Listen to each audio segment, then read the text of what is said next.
मी आज आपल्या अभिनंदनाच्या ठरावावरती बोलत असताना मनापासून अभिनंदन करतो। आज या देशाचं वेगळेपण टिकून आहे त्याचं कारण असं आहे की अनेक शाया या देशाने बघितल्या, पण लोकशाही अत्यंत महत्त्वाची शाही या देशाच्या वाट्याला आली आणि संबंध जगामध्ये आपला देश स्वतःचं वेगळेपण टिकवू शकला, वेगळेपण निर्माण करू शकला।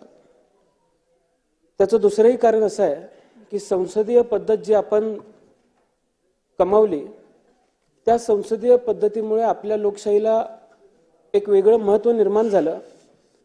डॉक्टर बाबासाहेब आंबेडकरांनी जो एक मताचा अधिकार आपल्याला सर्वांना दिला, त्या एक मताच्या माध्यमातून आपण जो अधिकार आपल्याला मिळाला त्याच्या माध्यमातून इतर सर्व सन्माननीय सदस्य बसलेले आहेत।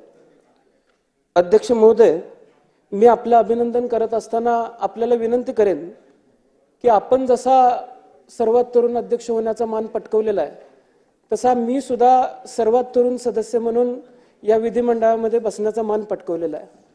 त्यामुळे तरुण अध्यक्ष म्हणून तुमचं सर्वात तरुण विधिमंडळाच्या सदस्याकडे बारीकपणाने लक्ष असेल अशी विनंती सुद्धा मी आज या ठिकाणी करतो। त्याचबरोबर अध्यक्ष महोदय, तुमचं लक्ष माझ्याकडे असावं याचं दुसरं कारण असं आहे की आपण सुद्धा एक निष्णात वकील आहात, आम्ही सुद्धा वकिली पूर्ण करतोय। एक नंबर बाकावरती बसलेल्या वकिलांकडे जसं तुमचं लक्ष असतं तसं याही वकिलाकडे लक्ष असू दे अशी सुद्धा विनंती अध्यक्ष महोदय मी आपल्याला करतो। अगदी या सदनाची आपण इतिहास बघितला तर डॉक्टर स्वर्गीय मावळकर साहेब असतील यांनी 1937 साली पहिल्यांदा अध्यक्षपद भूषवलं आणि त्याच्यानंतर त्यांनी चांगलं काम केलं म्हणून लोकसभेचं अध्यक्षपद भूषवण्याची संधी सुद्धा त्यांना मिळाली। पण आपण सर्वात चांगलं काम गेल्या 5 वर्षामध्ये, गेल्या 2.5 वर्षामध्ये केलेलं आम्ही सर्वांनी बघितलं। त्यामुळं परंपरेप्रमाणे फडणवीस साहेब, आपण सुद्धा अध्यक्ष महोदयांना दिल्लीला पाठवायला काही हरकत नव्हती अशी सुद्धा विनंती मी आज या ठिकाणी करतो।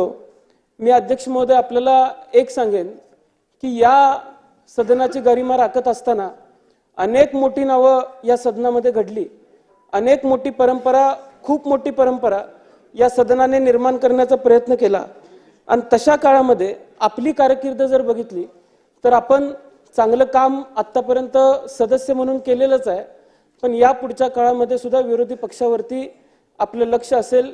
विरोधी पक्षाच्या माध्यमातून सर्वसामान्यांच्या हिताच्या ज्या मागण्या येतील त्या मागण्या आपण मान्य कराल, पूर्ण कराल। आमच्या मागण्या लक्षामध्ये घेत आपण आम्हाला सुद्धा न्याय द्याल अशी विनंती मी सुद्धा या ठिकाणी करतो। हंगामी अध्यक्ष म्हणून कोळंबकर साहेबांनी काल परवा आमच्या सर्वांची शपथ घेतली। मी साहेबांचं मनापासून आभार मानतो की माझ्या आयुष्यातली सर्वात प्रथम आमदारकीची शपथ मला त्यांच्या माध्यमातून घ्यायला मिळाली, त्याबद्दल सुद्धा मी साहेबांचं मनापासून आभार मानतो। आदरणीय फडणवीस साहेबांचं सुद्धा मी मनापासून अभिनंदन करतो। फडणवीस साहेब, संत तुकारामांच्या वाणीतून एक अभंग आलेला आहे की अमृताहुनी गोड तुझे नामदेवा। आता संतांच्या वाणीतून सुद्धा आपलं नाव इतक्या गोड पद्धतीने घेतलं गेलेलं आहे। त्यामुळं पुढच्या काळामध्ये काम करत असताना तुम्ही विरोधी पक्षाला गोड पद्धतीची वागणूकच द्याल अशी विनंती सुद्धा मी आज या ठिकाणी आपल्याला करतो। आणि फडणवीस साहेब, अमृताहुनी गोड मी मुद्दामच म्हणलं कारण पुराणामध्ये सुद्धा अमृताला एक वेगळं महत्त्व होतं आणि आजही अगदी मी आपल्याला फडणवीस साहेब विनंती करेन की विरोधी पक्षाला सुद्धा आपण सहकार्य कराल। आदरणीय शिंदे साहेब असतील, आदरणीय अजितदादा असतील, सन्माननीय सदस्य असतील, यांचं सुद्धा मी मनापासून अभिनंदन करतो।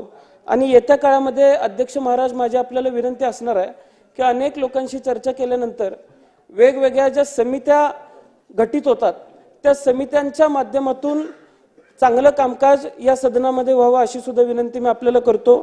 कारण अनेक आमदारांकडून, अनेक सदस्यांकडून असं आम्हाला ऐकायला मिळालं की जी आश्वासनं अधिवेशनाच्या दरम्यान दिली गेली त्या आश्वासनांची पूर्तता होत नाही। त्यामुळे आश्वासन समिती असेल किंवा इतर समित्या असतील याचं सुद्धा आपण चांगल्या पद्धतीने वचक त्यावरती ठेवावा आणि त्या माध्यमातून सन्मान्य सदस्यांना न्याय देण्याची भूमिका आपण सर्वांनी घ्यावी। चांगले कायदे या सदनामध्ये तयार व्हावेत। एक तरुण म्हणून माझी अपेक्षा असणार आहे की तरुणांना अभिप्रेत असलेला हा राज्य उद्या नव महाराष्ट्र म्हणून घडत असताना आपण उद्याच्या राज्याला अभिप्रेत असलेले आणि 21व्या शतकाला अभिप्रेत असलेले कायदेच या विधिमंडळामध्ये तयार व्हावेत आणि या सर्व पुढच्या पिढीला न्याय देण्याची भूमिका या विधिमंडळाने घ्यावी एवढीच विनंती मी आपल्या सर्वांसमोर आज या ठिकाणी करतो आणि पुन्हा एकदा अध्यक्ष महोदय मी मनापासून आपलं अभिनंदन करतो।